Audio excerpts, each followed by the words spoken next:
ব্যক্তি থেকে পরিবার, সমাজ থেকে রাষ্ট্র, দেশ থেকে বিশ্ব সবকিছুর চালিকায় রাজনীতি। তাই রাজনীতির 10 দিক নিয়ে রাজকাহন নিবেদন করছে জিপিএইচ ইস্পাত। সাথে আছি শোভন আরেফ। রাজনৈতিক দলগুলো অন্তর্বর্তী সরকারকে ব্যর্থ প্রমাণ করার চেষ্টা করছে। শুধু তাই নয়, তারা সংস্কারের পরিবর্তে নির্বাচনকে বেশি প্রাধান্য দিচ্ছে বলে অভিযোগ তথ্য ও সম্প্রচার উপদেষ্টা মোহাম্মদ নাহিদ ইসলামের। একদিন আগে তার এই বক্তব্য নিয়ে রাজনৈতিক দলগুলোর মধ্যে শুরু হয়েছে ব্যাপক প্রতিক্রিয়া। এর মধ্যে লন্ডন থেকে 12 দিনের সফর শেষে দেশে ফিরে বিএনপি মহাসচিব মির্জা ফখরুল ইসলাম আলমগীর উপদেষ্টা নাহিদ ইসলামের বক্তব্যকে রাজনীতি বিরোধী বলে আখ্যা দিয়েছেন। দলটি বলছে, সমালোচনা করলে অন্তর্বর্তী সরকারের প্রধান উপদেষ্টা ডক্টর মোহাম্মদ ইউনূসকে বিএনপি সহ সব রাজনৈতিক দল সমর্থন দিয়ে যাচ্ছে। গণতন্ত্রকে পুনঃপ্রতিষ্ঠা করতেই তাদের এই সমর্থন বলে দাবি বিএনপি মহাসচিবের। এদিকে গণ অভ্যুত্থানের মুখে পালিয়ে যাওয়া সাবেক প্রধানমন্ত্রী শেখ হাসিনাও সম্প্রতি ভার্চুয়ালি যুক্ত হয়ে সরকারের সমালোচনায় মেতেছেন। ভারতে বসে শেখ হাসিনা সরকার বিরোধী বক্তব্যকে সমর্থন করছে না বলে জানিয়েছে ভারত সরকার। এতটুকুতে কি দায় এড়ানোর সুযোগ আছে দিল্লির? এছাড়া সরকারের সমালোচনা করা মানেই কি সরকারকে ব্যর্থ প্রমাণ করার চেষ্টা? এসব নিয়ে আজকে আলোচনা। আমাদের রাজকাহন স্টুডিওতে আলোচনার জন্য আছেন বিএনপি সাবেক সংসদ সদস্য এবং শিক্ষা বিষয়ক সহ সম্পাদক হেলেন জেরিন খান, আছেন জাতীয় পার্টির একাংশের কো চেয়ারম্যান শাহিদুর রহমান ট্যাপা এবং আছেন বাংলাদেশের বিপ্লবী ওয়ার্কার্স পার্টির সাধারণ সম্পাদক সাইফুল হক। আপনাদের তিনজনকেই স্বাগত জানাচ্ছি।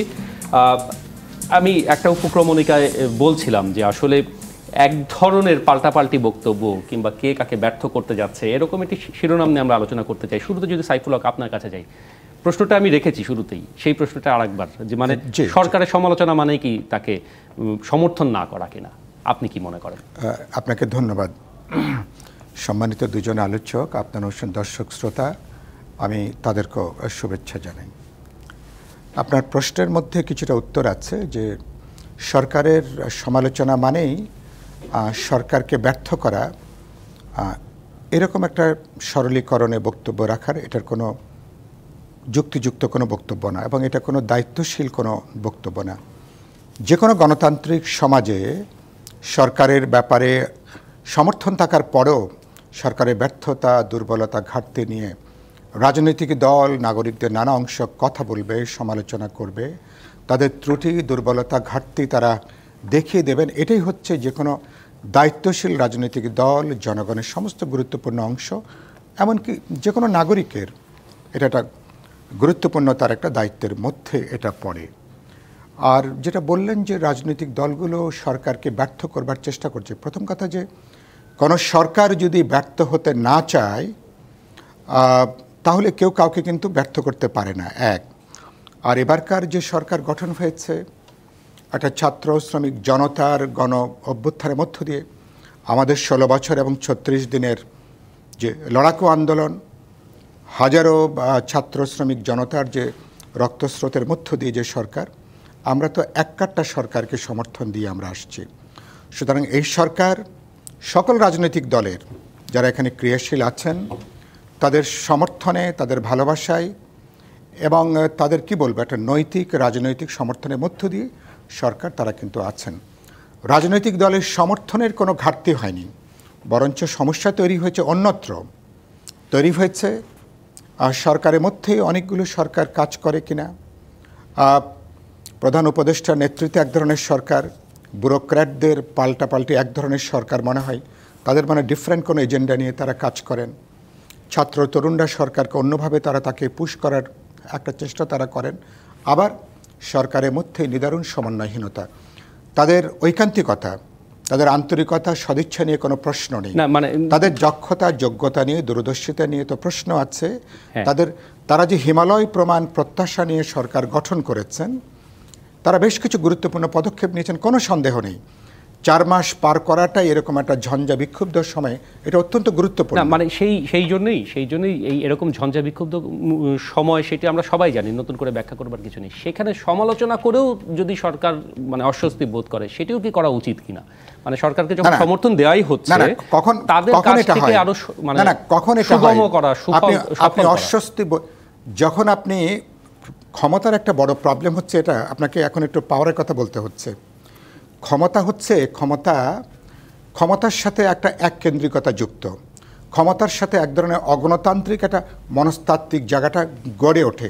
ক্ষমতা জনগণের কাছ থেকে 100% সে আনুগত্য চায়। ক্ষমতা কখনো চায় না জনগণ লজিক্যাল রেশনাল প্রশ্নে কথা বলবে, সমালোচনা করবে।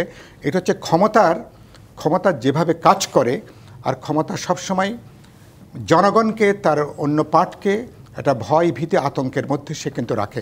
এটা হচ্ছে দুনিয়াব্যাপী ক্ষমতার একটা সাধারণ একটা জায়গা। সুতরাং সমালোচনার কখন আপনি আতঙ্ক বোধ করেন, যখন এটার সমালোচনার মেরিটটাকে যখন আপনি বিবেচনার মধ্যে না নেন, যখন আপনার মধ্যে হীনমন্যতা কাজ করে, যখন দৈন্য দুর্বলতা কাজ করে, তখন আপনি নার্ভাস বোধ করেন, তখন আপনি টেনশন বোধ করেন। এটা তো আমাদের সরকার এটা। সুতরাং এই সরকার ব্যর্থ বিপর্যয় হওয়া মানে আমাদের গণ অভ্যুত্থানের সাফল্যকে অনেকখানি প্রশ্নবিদ্ধ হওয়া। সুতরাং আমরা সরকারকে নানা প্রশ্নে হয়তো ভবিষ্যতে আমরা আরও হয়তো বড় সমালোচনা করব, কিন্তু দিন শেষে আমরা চাই এই সমালোচনা কেন, সরকার যেন পথ না হারায়, সরকার যেন রাইট ট্র্যাকে যেন থাকে। কারণ সরকার যদি অসংখ্য এজেন্ডা তারা যদি চলতে চান, অতি উচ্চাভিলাষী প্রকল্প নিয়ে তারা যদি হাঁটতে থাকেন, তাহলে সরকারে কিন্তু বিপর্যস্ত হওয়া, বিপথে যাওয়া, হুমড়ি খাওয়া, পথ হারিয়ে ফেলবার ঝুঁকি থাকে। আমরা কথা বলেছি 3টা বড় দাগের এজেন্ডা। আপনি বাজার নিয়ন্ত্রণ করবেন, জনজীবনের শান্তি স্বস্তিকে নিশ্চিত করবেন, এবং আমাদের যেসব ব্যাপারে আমাদের ঐক্যমত আছে, বোঝাপড়া আছে, প্রয়োজনীয় পরিবর্তন সংস্কারগুলো শেষ করে আলাপ আলোচনা করে একটা বোঝাপড়ার মধ্য দিয়ে সম্ভব স্বল্পতম সময়ে নিরপেক্ষ জাতীয় বিশ্বাসযোগ্য নির্বাচন করবেন, যে নির্বাচনের জন্য 16 বছর এদেশের মানুষ অপেক্ষা করছে। মানুষের ভোটাধিকার নাই, গণতান্ত্রিক অধিকার নাই। সুতরাং বাংলাদেশের ধরুন শুধুমাত্র 18 এবং 24 সালে যদি তুলনামূলকভাবে একটা গ্রহণযোগ্য নির্বাচন হতো, তাহলে তো হাসিনাকে তো এরকম একটা পালিয়ে যেতে হতো না। এবং আজকে জাতীয় পার্টি আমার এখানে প্লাস টেপা ভাই আছেন, তাদেরও আজকে যে দুর্গতির মধ্যে তারা পড়েছেন, তাহলে এরকম জায়গায় তো তাদেরকেও পড়তে হতো না। তার মানে আপনি নিয়মতান্ত্রিকভাবে সরকার পরিবর্তনের পথ আপনি বন্ধ করে দিয়েছেন, গণতান্ত্রিকভাবে সরকার পরিবর্তনের পথ আপনি বন্ধ করে দিয়েছেন। আপনি চেয়েছেন 100% আনুগত্য, আপনি এটাকে একটা জমিদারি মনে করেছেন, এটাকে তালুকদারি মনে করেছেন, যে আপনার প্রজন্ম থেকে প্রজন্ম আপনারা সরকারে থাকবেন। সুতরাং এটা আমি বলি, যখন উপদেষ্টারা কথা বলবেন, এটা শুধু ব্যক্তির উপরে দায় নয়, তখন এটা সরকারের চিন্তা দৃষ্টিভঙ্গির উপদেষ্টাদেরকে অনেক বেশি দায়িত্বশীল আচরণ করা দরকার। ধন্যবাদ। দায়িত্বের প্রসঙ্গ এনেছেন শাহিদুর রহমান টেপা। সেই জায়গায় দায়িত্ব কিংবা দায় আমরা স্পষ্টতই কি এভাবে বলা যায়, এখন সরকার রাজনৈতিক দলগুলোর মধ্যে এক ধরনের দূরত্ব তৈরি হচ্ছে বা হয়ে গেছে, সেই জায়গায় আসলে কার দায় কিংবা কে দায়িত্ব নিয়ে সেই দূরত্ব ঘোচাবে? ধন্যবাদ আপনাকে, ধন্যবাদ আমার অত্যন্ত প্রিয় সাইফুল ভাই, হেলেন আপা এবং ডিবিসির দর্শক শ্রোতাকে। আসলে সাইফুল ভাই যে কথাগুলি বলছেন, ওনার দৃষ্টিকোণ থেকে বলেছেন। আমি যেটা মনে করি, দীর্ঘ 16 বছরের আন্দোলন যারা করেছেন এবং ছাত্র জনতার আন্দোলনের প্রেক্ষিতে ফ্যাসিস্ট সরকার পালাতে বাধ্য হয়েছেন। বাধ্য হওয়ার পরে আমরা যখন দেখলাম আমাদের বাংলাদেশের গর্ব, সারা পৃথিবীর মানুষ যাকে চেনে, আমরা আশা করেছিলাম যে ওনার কাছ থেকে আমরা এদেশের মানুষ সুন্দরভাবে জীবনযাপন করবে, নূতনভাবে বাঁচার অধিকার পাবে। এখন গত 4 মাস অতিক্রান্ত হয়ে গেল, দ্রব্যমূল্যের ঊর্ধ্বগতি, একবেলা মানুষ না খেয়ে একবেলা মানুষ পেট ভরে খেতে পারছে না। আপনি আজকে 1 মাস ধরে নাই, তেল নাই, খাবারের কিচ্ছু নাই। আপনি যেখানে যাবেন সন্ত্রাস, রাজধানী, হত্যা, দুর্নীতি, কোথায় নাই। কিন্তু 4 মাস যথেষ্ট কিনা এটি বলুন। 4 মাস 16 বছরের অনিয়ম দুর্নীতির প্রসঙ্গ আসছে। আজকে বললাম যে 3 জন মাত্র বিগত সরকারের নেতা 155 কোটি টাকার। 4 মাস অনেক টাইম, 4 মাস কোনো অনেক টাইম। এই 4 মাসের মধ্যে কিছু তো আমরা পাবো, তাই না? এখন কি হয়, আগে সবাই বিএনপির আমলেই শুনছি, আওয়ামী লীগেরা বলছে যে আপনার বিএনপি যা করতেছে সব এই কি জানো, এই সিন্ডিকেট। বিএনপি আমলে আওয়ামী লীগ বলছে সিন্ডিকেট, আওয়ামী লীগ আমলে সিন্ডিকেট। আরে বাবা, এখন সিন্ডিকেট কারা? ধরিস না কা কি কারণটা কি? ধরতে বাধা কোথায়? তাই না? ধরতেছে না। আজকে সিন্ডিকেট এই তেলের দাম 8 টাকা বাড়ানোর সাথে সাথেই বাজারে তেল এসে গেল, তার মানে কি? ইট ইজ সিন্ডিকেট, তাই না? আমার কালকে বনানীর থেকে সেগুনবাগিচা যাইতে লাগছে আমার 4.5 ঘন্টা জ্যামজট। আমরা একটা জ্যামজট পর্যন্ত আমরা নিয়ন্ত্রণ করতে পারতেছি না। পারছি না।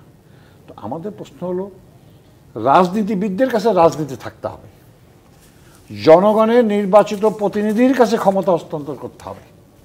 এখন আমরা দ্রব্যমূল্য নিয়ন্ত্রণ করতে পারতেছি না, কিছুই আমরা পারতেছি না, আবার নির্বাচনও দিতে পারতেছি না। সংস্কার করব, কিসের সংস্কার? কার সংস্কার? কোথাকার সংস্কার? আপনি নির্বাচন কমিশন যে বানাইছে, যারা এখন আছে তাদের আমরা চিনি না? সেই পুরনো জিনিসই, সেই হুদার থেকে আরম্ভ করে আপনার এই যে কি ধরুন মিষ্টি মিষ্টি কথা কইতো এর আগে, হাবিবুল আওয়াল কি মিষ্টি, মানে মধুর মতন মিষ্টি, মধুর চেয়ে মিষ্টি কথা বলতো। হ্যাঁ, এই যে নির্বাচন কমিশন বানাইছে কেন? কি জন্যে? এইসব যাদের মাথায় কিছু নাই, মানে 70-এর উপরে বয়স হয়ে গেছে, কেন? বাংলাদেশে কি আর কোনো প্রতিভাবান ছেলে নাই? নিশ্চয়ই আছে না? প্রতিভাবান বহুত লোক আছে, বহুত রাজনৈতিক নেতা আছে, বহুত সাংবাদিক আছে, বহুত বুদ্ধিজীবী আছে। তারা কোথায়? আপনি কোহানতে ধরে নিয়ে আসলেন। একজন উপদেষ্টা কি বানাইছেন, 41 বছর ছিল আমেরিকাতে, 41 বছর পরে এসে বাংলাদেশে সে মরিচ চিনে, সে তো চিনবে বড় বড় মরিচ। আমাদের প্রশ্নটা তা না। এই দেশের মানুষকে দিয়েই আপনি বলেন, এই যে ছেলেগুলি পঙ্গু হয়েছে, এই যে বেকার, হাজার হাজার লক্ষ লক্ষ ছেলেরা বেকার, চাকরি দেন না একদিনে। কয় টাকা লাগে? কী জন্য চাকরি দেন না? কারণটা কি? এখন প্রশ্নটা হলো, আমাদের এত সংস্কার দরকার নেই, আমরা চাই একটা নির্বাচন, এবং সেইখানে আসলে উপদেষ্টা আমরা চাই নির্বাচন। সেই নির্বাচনটা হবে আমার ভোট আমি দিব, যাকে খুশি তাকে দিব। রাতের ভোট দিনের ভোট রাতে হবে না, জোর করে ব্যালট বক্স চিন্তাই হবে না। আমি সাইদুর রহমানটা বা আমি নিজেই ভোট দিতে পারি নাই। একদম স্পষ্ট, আপনার বক্তব্য স্পষ্ট। আসবো নিশ্চয়ই আবার আপনার কাছে, এবং ওই নির্বাচনটাই আসলে সব, মানে নির্বাচনের চাওয়াটাই সব কিছুর মূলে কিনা সেটি নিয়ে আরও নিশ্চয়ই বিস্তারিত বলবেন হেলেন জেরিন খান। মানে সরকারের অনেক ইস্যুতে আমরা দেখেছি, মানে এই সরকারের অনেক ইস্যুতে বিএনপি সেইভাবে সমর্থন করেনি। ধরুন যে সংবিধান পরিবর্তন কিংবা রাষ্ট্রপতির অপসারণ, আওয়ামী লীগকে নিষিদ্ধ করা, এই ধরনের বেশ কিছু ইস্যু তো এসেছে। কিন্তু বিএনপি যখন আহ্বান জানাতে প্রধান উপদেষ্টার কাছে গেলেন, তার পরবর্তীতে দেখলাম তার ডাকে সমস্ত জাতীয় ঐক্যের তিনি ডাক দিয়েছেন সরকারের পক্ষ থেকে। মানে এখানে তাহলে বিএনপির সাথে কি একটা দূরত্ব তৈরি হচ্ছে কিনা তারপরও, এবং সেই দূরত্বে আসলে বিএনপির অবস্থান কোথায়? ধন্যবাদ আপনাকে, ধন্যবাদ দর্শক শ্রোতাদেরকে, এবং সহ আলোচক হিসেবে সাইফুল ভাই, টাপা ভাই এখানে উপস্থিত হয়েছেন, অত্যন্ত মূল্যবান বক্তব্য রেখেছেন, তাদেরকেও ধন্যবাদ দিচ্ছি। আমি সবাইকে শুভেচ্ছা জানাচ্ছি। বিএনপি একটা গণতান্ত্রিক দল, এবং দীর্ঘদিন গণতন্ত্র প্রতিষ্ঠার জন্য বিএনপির মানে অ্যাক্টিং চেয়ারম্যান এবং বিএনপির সাবেক তিনবারের জনগণের ম্যান্ডেট নিয়ে যিনি প্রধানমন্ত্রী হয়েছিলেন, বিএনপি চেয়ারপারসন দেশনেত্রী বেগম খালেদা জিয়া। আমরা দীর্ঘ 17 বছর আন্দোলন করেছি, সংগ্রাম করেছি। আমাদের উদ্দেশ্য ছিল একটাই, যে বাংলাদেশের গণতন্ত্র প্রতিষ্ঠা করা। এবং আপনি জানেন যে গণতন্ত্রের অর্থ হচ্ছে যে ভিন্নমত থাকবে, এবং ভিন্নমতকে ধারণ করতে হবে। ভিন্নমতের সাথে কখনো কখনো আমার যেটা কথা, যে আমার পছন্দ নাও হতে পারে, কিন্তু ভিন্নমতকে গুরুত্ব দিতে হবে। তো বিএনপি সেই কারণেই, যেহেতু যারা আজকে মানে উপদেষ্টা আছেন কিংবা অন্তর্বর্তীকালীন যে সরকারটি আছে, তারা ক্ষমতায় আছে, বিএনপি মানে ক্ষমতার বাইরে আছে। বিএনপি ক্ষমতার বাইরে থেকে বিএনপি যে এই বিষয়গুলো দেখছে, যে এইগুলা মানে এই বিষয়গুলো যদি অন্তর্বর্তীকালীন সরকার করতে চায়, তাহলে আরও সময় সাপেক্ষ, আরও বিতর্ক সৃষ্টি হতে পারে। ইতিমধ্যে টাপা ভাই যেটা বললেন কিংবা সাইফুল ভাই যেটা বললেন, যে বাংলাদেশের মানুষের প্রত্যাশা তো অনেক, কারণ 17 বছর বাংলাদেশের মানুষ গণতন্ত্রবিহীন, 17 বছর বাংলাদেশের মানুষ নির্যাতিত, নিপীড়িত। এত প্রত্যাশা মাত্র 4 মাসে পূরণ করা সম্ভব কিনা? তারপর এই ধরনের সমালোচনা চাপ হয়ে দাঁড়ায় কিনা এই ধরনের সমালোচনা তো করতেই হবে। যে কোনো বিষয়ে ধরেন যদি ভুল দিকে পরিচালিত হয়, ইভেন আমরা শুনেছি প্রধান উপদেষ্টা নিজেও কিন্তু ওয়েলকাম জানান, ইনভাইট করেন যে সমালোচনা করবেন, আপনারা সমালোচনা করলে আমি শুদ্ধ হতে পারবো। আমি শুধু প্রধান উপদেষ্টা না, এবং আমাদের প্রতিষ্ঠাতা শহীদ রাষ্ট্রপতি জিয়াউর রহমানও কিন্তু আমরা যেটা শুনেছি, তার সাথে সরাসরি রাজনীতি করার সুযোগ হয় নাই, কিন্তু শুনেছি যে শহীদ রাষ্ট্রপতি জিয়াউর রহমান সমালোচনাকে ভীষণভাবে মানে অ্যাকসেপ্ট করতেন। কারণ সমালোচনা শুনলেই তো আমি শুদ্ধ হতে পারবো। মানুষ কাজ করতে গেলে ভুল ভ্রান্তি হবেই, সে তো ভুল ভ্রান্তি হবে এবং সমালোচনা হবে, সেখান থেকে মানে শুদ্ধ হবে, এটাই তো গণতান্ত্রিক প্রক্রিয়া। এবং সেই জায়গায় বিএনপি একটা বড় দল হিসাবে, একটা গণতান্ত্রিক দল হিসাবে, বিএনপির সাথে আরও অসংখ্য দল আছে যারা ঐক্য মানে গড়ে তুলেছে, তাদের সাথে মতামত ব্যক্ত করে যেই বিষয়গুলো ভালো দেশের জন্য, মানে দেশের জনগণের জন্য, সেই বিষয়গুলোই কিন্তু পরামর্শ দিচ্ছে এই অন্তর্বর্তীকালীন সরকারকে। সেই জায়গায় আমরা দেখেছি যে অন্তর্বর্তীকালীন সরকার না, আমরা জানি যে কিছু সংখ্যক বিশেষ করে সমন্বয়করা তারা একটা আওয়াজ তুলেছিল যে রাষ্ট্রপতিকে সরে যেতে হবে। তো সেই জায়গায় বিএনপি নিজের স্বেচ্ছায় গিয়া এটা বিরোধিতা করেছে যে সাংবিধানিক এখানে একটা শূন্যতা দেখা দিতে পারে। তা আমি মনে করি এটা কিন্তু অ্যাকসেপ্টেড হয়েছে, এবং যেই কারণে আজকে প্রধান উপদেষ্টা থেকে শুরু করে উপদেষ্টা মণ্ডলী কিন্তু বিএনপির সেই আহ্বানকে তারা গ্রহণ করেছে এবং রাষ্ট্রপতি থেকে গিয়েছে। কারণ এটা তো আমরা দেখেছি যে অতীত দিনে যদি বলেন যে এই যে তত্ত্বাবধায়ক সরকারের যে সময়টা ছিল, সেই সময় কিন্তু রাষ্ট্রপতি থাকতো। ধরেন শাহাবুদ্দিন সাহেব ছিল আওয়ামী লীগের রাষ্ট্রপতি, সে কিন্তু তার অধীনে কিন্তু নির্বাচন হয়েছে। আবার ইয়াজউদ্দিন ছিল আমাদের মনোনীত, তার অধীনে কিন্তু নির্বাচন হয়েছে, এবং নির্বাচনগুলো কিন্তু অবাধ, সুষ্ঠু, নিরপেক্ষই হয়েছে, গ্রহণযোগ্য হয়েছে। কাজেই এই সব জায়গায় তো বিএনপি মানে তাদের মতামত দিতেই পারে, এবং মতামত যেগুলা মানে গ্রহণযোগ্য সেটা কিন্তু অ্যাকসেপ্ট করেছে। আবার অনেকগুলা যদি গ্রহণযোগ্য মনে হয় নাই, সেগুলা দেখা গিয়েছে যে হয়তো বা অ্যাভয়েড করা হয়েছে। তো আমরা মনে করি যে বিএনপির পক্ষ থেকে আমরা সবসময় দেশ জাতির জন্য, এবং একটা অভিজ্ঞ দল হিসাবে যারা সরকারে ছিল দীর্ঘদিন, যারা বিরোধী দলে ছিল দীর্ঘদিন, তাদের অভিজ্ঞতার আলোকে এই দেশের জন্য যেটা ভালো সেটা মানে আপনি মনে করছেন যে কোনো দূরত্ব তৈরি হচ্ছে? আমি মনে করি না কোনো দূরত্ব, কারণ বিএনপি সবসময় কিন্তু আমরা বলে থাকি যে এই সরকারটি হচ্ছে আমাদেরই সরকার, এবং এই সরকার যদি, আমাদের অ্যাক্টিং চেয়ারম্যান জনাব তারেক রহমান কিন্তু বারবার করে বলেন যে এই সরকার যদি ব্যর্থ হয়, এই গোটা মানে আমরা জাতীয়তাবাদী দল ব্যর্থ হব, এই সরকার যদি ব্যর্থ হয় গোটা জাতি ব্যর্থ হবে। এবং একটা ফ্যাসিস্ট সরকারের যে পতন মানে 1,500-2,000 লোকের রক্তের বিনিময়ে, এবং তার আগে ধরেন 17 বছরে বিএনপির নেতাকর্মী, হাজার হাজার না লক্ষ লক্ষ নেতাকর্মীদের জীবনের বিনিময়ে আমরা যে এই সরকারটি পেয়েছি, এটা আমাদের সরকার। এই সরকারকে যে কোনো মূল্যে আমাদের সর্বাত্মক সহযোগিতা করতে হবে। আপনি যে প্রথম যে প্রশ্নটি দিয়ে শুরু করেছেন, আমি ওই জায়গায় আমি সেটা বিরতির পরে আসি আবার আপনার কাছে, সেই প্রশ্ন এবং অন্য নিশ্চয়ই আরো আলোচনা হবে আপনাদের তিনজনের সাথে। ধন্যবাদ। আমরা ফিরবো জিপিএইচ ইস্পাত নিবেদিত রাজকাহনে কিছু বলবো। রাজকাহনে ফিরে এলাম, এটি নিবেদন করছে জিপিএইচ ইস্পাত। কে কাকে ব্যর্থ করছে, এরকম একটি শিরোনাম নিয়ে আলোচনা করছি। তিনজন রাজনীতিবিদ আছেন আমাদের সাথে। আছেন বিএনপি শিক্ষা বিষয়ক সহ সম্পাদক ও সাবেক সংসদ সদস্য হেলেন জেরিন খান, আছেন জাতীয় পার্টির একাংশের কো চেয়ারম্যান শাহিদুর রহমান টেপা, এবং বাংলাদেশের বিপ্লবী ওয়ার্কার্স পার্টির সাধারণ সম্পাদক সাইফুল হক। আপনার আবারও স্বাগত তিনজনকে। হেলেন জেরিন খান, বিরতিতে যাবার আগে আমরা আলোচনা করছিলাম মানে আসলে কি নির্বাচন চাওয়াটা কোনো একটা বড় বিষয় হয়ে যাচ্ছে কিনা, কিন্তু নিশ্চয়ই এই দাবিটা থাকবেই। আমি শুধু দুটা উদ্ধৃতি করতে চাই। যেমন আমরা মির্জা ফখরুল ইসলাম আলমগীরের বক্তব্য দিয়ে শুরু করেছিলাম।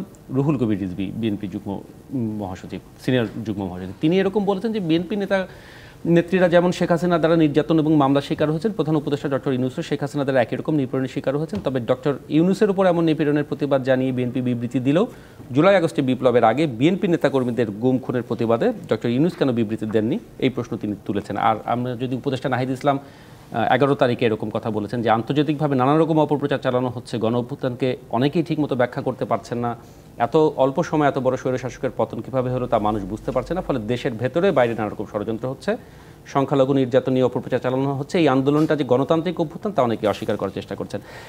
মানে বিভিন্ন নেতাদের বক্তব্য, বিভিন্ন উপদেষ্টাদের বক্তব্য, মানে সঠিক বার্তা যাচ্ছে কিনা সেই জায়গাতে, যেটাকে বলে কমিউনিকেশনের গ্যাপ, কিংবা সঠিকভাবে বোঝার কোনো জায়গায় ঝামেলা হচ্ছে কিনা? না, নাহিদ ইসলাম যে তার যে বক্তব্যটা দেওয়া হয়েছে রাজনীতিবিদদেরকে দোষারোপ করে, তো এটা আমার কাছে অনেকটা মনে হয় যে এই চেয়ারটাই কি আসলে দূষিত চেয়ার? আমরা এইরকম মানে অতীত দিনের দুষ্ট অথবা দুষ্ট ফ্যাসিস্ট আরাফাতের মুখ থেকে এই ধরনের বক্তব্য শুনতাম, হাসানুল হকিনুর কাছ থেকে এই ধরনের বক্তব্য শুনতাম, কিংবা হাসান মাহমুদ অথবা মিসা মাহমুদ যাকে বলা হয় তার কাছে, কারণ তারা প্রত্যেকে কিন্তু তথ্যমন্ত্রী কিংবা এখন নাহিদ ইসলাম তথ্য উপদেষ্টা। তো আমার মনে হচ্ছে যে নাহিদ ইসলামও অনেকটা মানে তাদের সুরে সুর মিলে তার কণ্ঠ শুনতে পাচ্ছি আমরা। এই ধরনের বক্তব্য তার কাছ থেকে আমরা এই মুহূর্তে প্রত্যাশা করি না, কারণ বয়সে অনেক ছোট এটা ঠিক, কিন্তু তার চেয়ারটা কিন্তু অনেক বড়, অনেক গুরুত্বপূর্ণ। কাজেই তাকে কিন্তু অনেক চিন্তা ভাবনা করে কথা বলতে হবে। আজকে বাংলাদেশে 4 মাস হয়ে গেল, হ্যাঁ, অতি দীর্ঘ 17 বছর এই দেশের মানুষ অত্যাচারিত হয়েছে, নির্যাতিত হয়েছে, নিপীড়িত হয়েছে, ভোট দিতে পারে নাই, বাংলাদেশের মানুষের বাক স্বাধীনতা ছিল না। তো এরকম একটা অবস্থার মধ্যে দিয়ে 17 বছর রাজনৈতিক দলগুলো আন্দোলন করেছে, সংগ্রাম করেছে, জীবন দিয়েছে, নির্যাতিত হয়েছে, বাড়ি ঘর ছাড়া হয়েছে। তারপর জুলাই আগস্টে ছাত্র জনতার বিপ্লবের মধ্যে দিয়ে 2000 আমাদের বাংলাদেশের জনসাধারণ জীবন দিয়েছে, ছাত্র জনতা জীবন দিয়েছে। এর মধ্যে দিয়ে সরকারটি এসছে 4 মাস হলো, যদিও আমরা জানি যে এই সরকারটির ধরেন প্রধান উপদেষ্টা তিনি পৃথিবীর সবচেয়ে আমি মনে করি আলোচিত ব্যক্তিত্ব, সম্মানিত ব্যক্তিত্ব, সেই দিক থেকে আমরা গর্ববোধ করি। ঠিক একইভাবে আবার কিন্তু আমরা গর্ববোধ করি যে বিএনপির মতো একটা এত বড় দল বাংলাদেশে আছে, যাদের সাথে আরও শরিক দলগুলো আছে। সেই কারণে কিন্তু সবাই মানে প্রধান উপদেষ্টা এবং এই দলগুলো মিলে একটা সুন্দর বাংলাদেশ গড়ে তুলবো, এটা কিন্তু বাংলাদেশের মানুষের কাছে প্রত্যাশা ছিল। সেই পথেই কিন্তু আমরা হাঁটছিলাম। কিন্তু দেখা গেল যে প্রধান উপদেষ্টার সাথে তাকে সহযোগিতা করবার জন্য যাদেরকে নিয়ে আসা হয়েছে তারা কিন্তু তাদেরকে নিয়ে কিন্তু প্রথম থেকেই বিতর্ক সৃষ্টি হয়েছে। এই যে বললেন যে একজন 40 বছর আমেরিকায় থেকেছে, সে এসে বাংলাদেশের এই 17 বছরের মানুষের এই যে নির্যাতন, নিপীড়ন, এই যে সে কীভাবে সেটা অনুভব করবে, সে কীভাবে সেটা বুঝতে পারবে? এরকম কিন্তু উপদেষ্টা মণ্ডলীর অনেকেই কিন্তু যারা একদিনের জন্য 1 মিনিটের জন্য দেখা গিয়েছে, তারা তো রাজনীতিক নন, তারা তো সাধারণ মানুষের, তারা রাজনীতিবিদ না, কিন্তু তারা রাষ্ট্র পরিচালনা করছে। তারা কিন্তু রাজনীতিবিদ না, কিন্তু রাষ্ট্র পরিচালনা করছে এবং জনগণকে তারা পরিচালিত করছে। জনগণের সুখ দুঃখ তাদেরকে চিন্তা করে তাদের পরিচালিত হয়। তারা যদি জনগণের সুখ দুঃখ বুঝতেই না পারে তাই পরিচালিত, এবং সেই কারণে বুঝতে পারছে না বিদায় কিন্তু আজকে অনেকগুলা সমস্যা দেখা দিয়েছে। আমরা যেটা বললেন যে দ্রব্যমূল্যের চরম ঊর্ধ্বগতি, কোনো কন্ট্রোল নাই, মানুষের নাভিশ্বাস, কিন্তু তারপরে তারা মুখ বুঝে সব সহ্য করে যাচ্ছে, সমর্থন দিয়ে যাচ্ছে। একটাই কথা যে আমরা একটা সুন্দর বাংলাদেশ দেখতে চাই। তো এইরকম একটা অবস্থা, আইন শৃঙ্খলার চরম অবনতি, পার্শ্ববর্তী দেশ তারা ভুলতে পারছে না 17 বছর তারা এই দেশকে ডোমিনেট করছে, একটা কররাজ্যে পরিণত করছে, এই দেশের নির্বাচনকে নিয়ে ছিনিমিনি খেলা করেছে। তারা এরকম অবস্থার মধ্যে দিয়ে তারা এখনো যে রকমের ষড়যন্ত্র চক্রান্ত করছে, সেই মুহূর্তে নাহিদ ইসলাম এই ধরনের বক্তব্য রাখাটা কি ঠিক হচ্ছে? আপনি যেখানে শেষ করলেন, ধন্যবাদ সাইফুল হকের কাছে যাই। মানে এই ধরনের বক্তব্য, মানে যে জাতীয় ঐক্যের কথা বলা হচ্ছিল, বিশেষ করে ভারতের প্রসঙ্গে, সেই তো সকলে এক কাতারে দাঁড়ালেন, সেইখানে এই ধরনের কথা বা এরকম ভাবনা, ভিন্ন মত প্রভাব ফেলবে কিভাবে কিংবা ফেলবে কিনা? ধন্যবাদ। আমরা তো ধরুন এই গণ অভ্যুত্থানের পরে একটা তো অসাধারণ একটা ঐক্যের জায়গাটা তৈরি হয়েছিল, আমরা জানি। এরপরে মনে হয়েছিল যে যত দিন গেছে কিছুটা ফাটল, কিছুটা ভুল বোঝাবুঝি, কিছুটা দূরত্ব, সেটা প্রধানত অন্তর্বর্তী সরকারের কারণের জন্যই। কারণটা কি? কারণ আপনি একটা ডেমোক্রেটিক ট্রানজিশনের জন্য প্রধান স্টেক হোল্ডার কারা? রাজনৈতিক দলগুলো, অভ্যুত্থানের সঙ্গে যুক্ত ছাত্র তরুণ বা সেন্সিটিভ যে অংশটা যারা যুক্ত ছিলেন তারা। তাহলে তাদের সাথে আপনি একটা অর্গ্যানিক একটা এনগেজমেন্টে থাকবেন, জীবন্ত যোগাযোগ থাকবে, বোঝাপড়া থাকবে, আলাপ আলোচনা থাকবে, সম্পর্ক থাকবে। আপনি সবাইকে আস্থার মধ্যে নিয়ে আপনি আপনার এজেন্ডাগুলোকে আপনি সামনে নিয়ে যাবেন।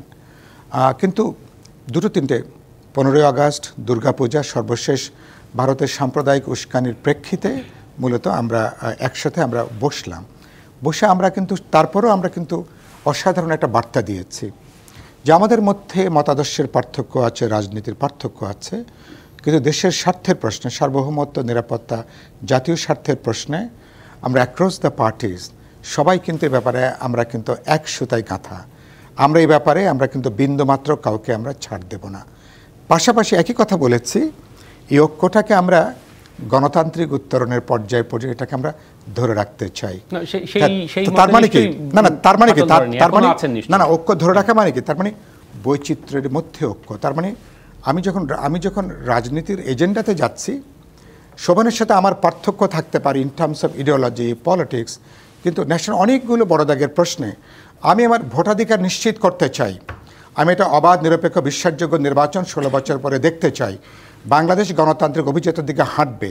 বাংলাদেশ পুরনো ফ্যাসিবাদী জমানায় আর ফিরে যাবে না। বাংলাদেশের রাষ্ট্র সরকার সংবিধানের এর একটা অ্যাকাউন্টেবল, এর একটা ট্রান্সপারেন্ট, এর একটা ডেমোক্রেটিক রিফর্ম দরকার। এগুলো দিজ আর ব্রড ইস্যু, যেগুলো ব্যাপারে আমাদের বড় দাগের বোঝাপড়া আছে, ঐক্যমতের জায়গা আছে। সরকারের দায়িত্বটা কি? কারণ এগুলো তো 5ই আগস্টের পরে আমরা এজেন্ডাটা হাজির করিনি।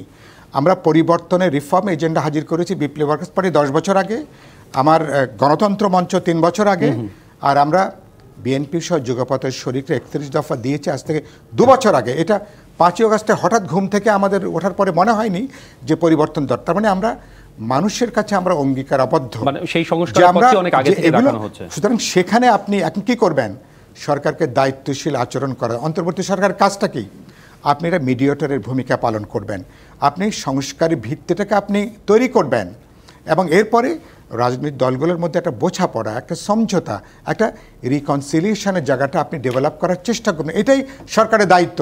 যে এজেন্ডা নিয়ে আমরা ইলেকশনে যাব, পাবলিক ম্যান্ডেট নিয়ে পরবর্তীকালে একটা ডেমোক্রেটিক গভর্নমেন্ট হবে, সেখানে ছাত্র তরুণরা তাদের এই আকাঙ্ক্ষাকে কোথায়, আমরা তো সেটাকে তাদের স্পিরিটটাকে তো আমরা স্যালুট জানাই আমরা, কিন্তু তারা কিভাবে এর সঙ্গে যুক্ত হবেন? তারা কি চাপিয়ে দিয়ে জোর করে, আপনি কি খবরদারি করে কি এটাকে চাপানো যাবে? তাদের এটা আপনাকে লজিক দিয়ে রেশন আপনাকে প্লেস করতে হবে।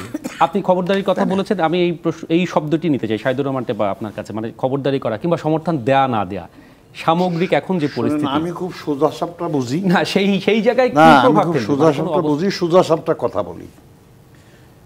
ফ্যাসিস্ট সরকারকে বিদায় দিতে হয়েছে, পলায় চলে গেছে। আমরা আনলাম কাকে? যা সারা পৃথিবীতে যাকে চিনে, ডক্টর মোহাম্মদ ইউনূস। আমরা কি আশা করছিলাম? উনি কি আশা করছিল? আমাকে দেশে টাকার অভাব হবে না, ডলার, পাউন্ড আর কি কি আছে না পৃথিবীতে সব চলে আসবে। একটা টাকা আসছে? ইভেন টাকা একটা এগ্রিমেন্ট সাইন হয়েছে? হয় নাই। 1200-র উপরে গার্মেন্টস বন্ধ হয়ে গেছে, এবং প্রায় 80% গার্মেন্টসের অর্ডার বিদেশিরা বন্ধ করে দিছে। আনরেস্ট যখন থাকে দেশে, তখন বিদেশিরা এখানে আসে না। গত 4 মাসে একটা টাকা আমরা জোগাড় করতে পারি নাই। এখন প্রশ্নটা হলো, আমরা বাঙালি সোজা বুঝি, একেবারে ডাল ভাত খাবো, সুন্দর মতন ঘুমাবো, ঘুমানোর কোনো নিশ্চয়তা পাচ্ছি না। কারণ একবেলায় তো ঠিক মতন খেতে পারতেছি না। এই যে শেখ হাসিনা চলে যাওয়ার পরে, বিশ্বাস করেন, বহুত মানুষ মিলার দেশে, বহুত রিক্সাওয়ালার খুশি হয়েছে। এখন রিক্সাওয়ালা উঠলে বলে যে ভাই ভাড়াটা একটু বাড়ায় দেন স্যার। এই হলো অবস্থা। তো যেখানে দ্রব্যমূল্য নাই, দ্রব্যমূল্য আপনি করার ক্ষমতার বাইরে, আপনার নিশ্চয়তা নাই। আপনার দেশের 60 লক্ষ লোক যখন আপনার বেকার হয়ে যাবে, মহিলারা, গার্মেন্টসের শিল্পী মহিলারা, এরা কি করবে? এদের কাজটা কি? তো আমি যখন কিছুই পারবো না, আমরা আশা করেছিলাম, এখনও আশা করি, কি আশা করি? আমরা সুস্থভাবে জীবনযাপন করতে চাই। মানে নির্বাচনের মধ্যে আমরা যুদ্ধ করেছি। আমি ব্যক্তিগতভাবে সরাসরি মুক্তিযোদ্ধা, আমার আপন 4 ভাই সহ আমরা মুক্তিযোদ্ধা। যুদ্ধ করেছিলাম কেন যুদ্ধ করেছিলাম? যুদ্ধ করেছিলাম আমরা থাকা খাওয়ার অধিকার বলার জন্য, একটা পাসপোর্ট পাওয়ার জন্য নয়, একটা ভূখণ্ড পাওয়ার জন্য আমরা যুদ্ধ করি নাই। আজকে দেখেন সেই যুদ্ধ করার কি অবস্থা, যুদ্ধ করে পেলাম কি? না খেয়ে থাকতে হচ্ছে মানুষজনের, তাই না? আজকে মেয়েরা, আপনি যান গার্মেন্টসে, কত লোক, বহুত গার্মেন্টস বন্ধ হয়ে গেছে, বহুত ইন্ডাস্ট্রি বন্ধ হয়ে গেছে, কোনো র ম্যাটেরিয়ালস নাই, কিচ্ছু নাই, ব্যাংকে টাকা নাই, আপনি ইচ্ছে করে একটা এলসি করতে পারবেন না। আপনি সুযোগ দিলে একটা বিরতি নিব, বিরতির পর আপনার কাছে ফিরবো। একটু দয়া করে প্রশ্নটা রেখে যাই যে মানে আসলে তাহলে শুধু নির্বাচন কিংবা সেটিকে আসলে কিভাবে করতে পারলে এই যে সমস্যাগুলোর কথা বললেন সেটি দ্রুত সমাধান করা যাবে। আপনার কাছেই ফিরবো এবং নিশ্চয়ই অন্যরাও আলোচনায় অংশ নেবেন। ফিরবো আমরা কিছুক্ষণের মধ্যে জিপিএইচ ইস্পাত নিবেদিত রাজকাহনে। জিপিএইচ ইস্পাত নিবেদিত রাজকাহনে আবার আমরা ফিরে এলাম। কে কাকে ব্যর্থ করছে এই শিরোনামে কথা বলছি। হেলেন জেরিন খান, শাহিদুর রহমান ট্যাপা এবং সাইফুল হক আছেন আমাদের সাথে। আবারও স্বাগত তিনজনকে। শাহিদুর রহমান ট্যাপা, আপনার কাছ থেকে ফিরেছিলাম, আপনি সমালোচনা করুন কিংবা বাস্তব বিষয়গুলো তুলে ধরুন, সেটি করেছেন। আসলে এখন একটা সমাধানের পথ যদি দেখি, মানে সরকারকে সমর্থনও করা এবং সেই সাথে আসলে রাজনৈতিক দলগুলোর যে দাবি, সাধারণ মানুষকে নিয়ে যে বিষয়গুলোকে বাস্তবায়ন করা দরকার, সেটি আসলে কিভাবে সম্ভব? প্রথম কথা হলো, এই দেশ তো আমার একলার না, এই দেশের মানুষের সাথে আপনাকে কথা বলতে হবে, তাই না? আপনার এই দেশের সুশীল সমাজ আছে, আপনার দরকার রিক্সাওয়ালাকে ডাকেন, সবার সাথে একসাথে কথা বলেন, তাদের কথা নেন কীভাবে দেশটা চলতে হবে। আপনি সংস্কারের কথা কইতে কইতে ইয়ার্স টুগেদার আপনি কাটাই দেবেন, এটা হতে পারে না, তাই না? আপনি সংস্কারের কথা বলে আপনার ওই যে কি বলে, ওই কী কয় ওইটার, ওই যে সিন্ডিকেট বন্ধ করতে পারবেন না, তা তো হইতে পারে না। আগে সিন্ডিকেট বন্ধ করেন, সাধারণ জনগণের সাথেই আপনার দেন, ভোট দেন, ভোটে যে নির্বাচিত হোক, সমস্যা কি? ভোটে যে নির্বাচিত হোক সেই করবে। আপনার সংবিধান চেঞ্জ করতে পারে তো শুনি নেই কোনো দিন। সংবিধান চেঞ্জ করে তো এমপিরা পার্লামেন্টে, যদিও আমি জানি না, আপা এমপি হয়েছিল, উনি জানেন। হ্যাঁ, সংবিধান যদি চেঞ্জ করতে হয় তাহলে তো এমপিরা করবে, পার্লামেন্টের সংবিধান চেঞ্জ করতে পারে, আর তো কেউ পারে না। আর পারে ওই যে বিসমিল্লাহির রহমানির রহিম আল্লাহু আকবার, হ্যাঁ, আমি হাজির হয়ে গেছি, ওরা ছাড়া ওরা সংবিধান বন্ধ করতে পারে। কিন্তু সংবিধান যদি আপনি কোনো ধারা উপধারা আপনাকে পরিবর্তন করতে হয়, সেজন্যই পার্লামেন্ট দরকার। পার্লামেন্টের আগে আপনি ঘরের মধ্যে বসে বসে অঙ্ক কষে কষে আপনি সংবিধান কাটাছেড়া করবেন। আর কত কাটাছেড়া? তো সংবিধান আরম্ভ হয়েছে সেই মানে নূহ নবীর আমল থেকে, সংবিধান নূহ নবীর আমল থেকে সুষ্ঠু নির্বাচন এবং সেটি সময়ের মধ্যে, এত কাটাছেড়ার দরকার নাই। ভাই ভোট দেন, ভোট দেব, ভাত খাইতে চাই, কম দামে চাল খাইতে চাই। অনেক ধন্যবাদ, অনেক ধন্যবাদ। ঠিক আছে না, 10 টাকা করে চাল খাইতে যায়, খাইছে 70 টাকা। একদম স্পষ্ট আপনার বক্তব্য। আমরা এই 70 টাকা খাইতে চাই না, আমরা চাই আমাদের ছেলে পেলে, রিক্সা মজুর, দিন মজুর, আজকে যে মেয়েরা, মা বোনরা আমাদের গার্মেন্টসে চাকরি করতেছে, তাদের চাকরির নিশ্চয়তা চাই। একদম সোজা হিসাব। অনেক ধন্যবাদ। আমি একটু হেলেন জেরিন খানের কাছে যাই। একই রকম প্রশ্ন, মানে এই সরকারকে সফলও করতে হবে, একই সাথে যে দাবি সেই অনুযায়ী সুষ্ঠু নির্বাচন, এই দুটিকেই আসলে এক ধরনের ব্যালেন্স করে আসলে বিএনপিকে এখন কি করতে হবে? দেখুন, বিএনপির আমাদের অ্যাক্টিং চেয়ারম্যান জনাব তারেক রহমান বলছেন যে আমরা তাদেরকে সফল করার জন্য যা যা করার আমরা সেইটা করে যাব, কিন্তু তারা নিজেরাই যদি ব্যর্থ হয় সেই জায়গায় আমাদের করণীয় কী আছে? তা আমরা তো বারবার করে দেখছি যে বিএনপির পক্ষ থেকে কিংবা বিএনপি শরিক যারা আছেন তাদের পক্ষ থেকে সর্বাত্মক সাপোর্ট কিন্তু তাদেরকে দেওয়া হচ্ছে। কিন্তু আমরা মাঝে মাঝে, হ্যাঁ এটা ঠিক যে পজিটিভ অনেক কিছুই দেখি, আবার যখন আবার নেগেটিভ বিষয়গুলো আসে তখন তো অনেক মানে দুশ্চিন্তাগ্রস্ত হয়ে যাই।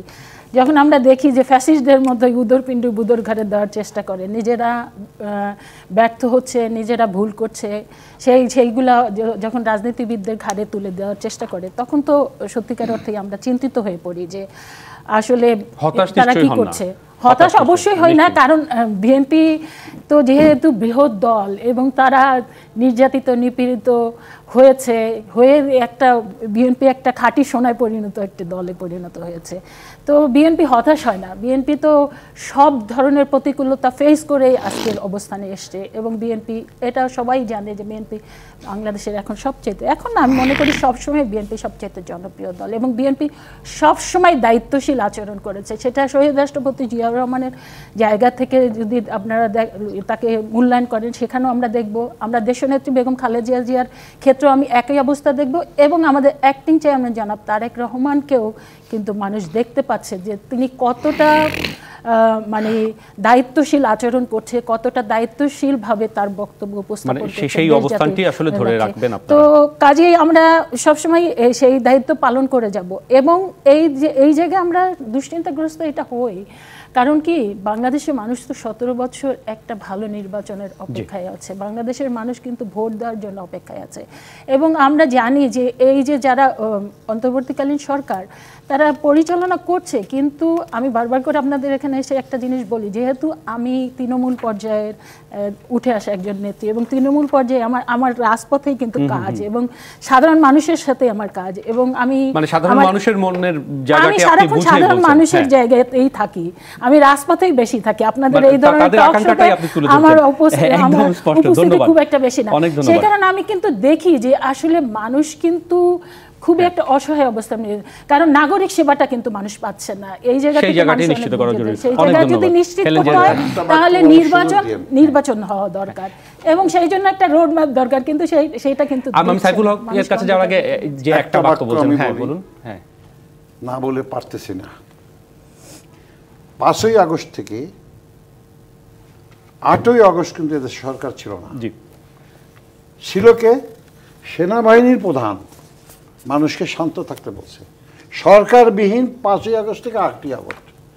এখন হাসিনা সরকার আগে সমস্ত যে অর্গানগুলি ছিল সমস্ত অর্গানগুলি ধ্বংস করে দিয়ে গেছে, এখন আমাদের সেনাবাহিনীর ধ্বংসের পথে।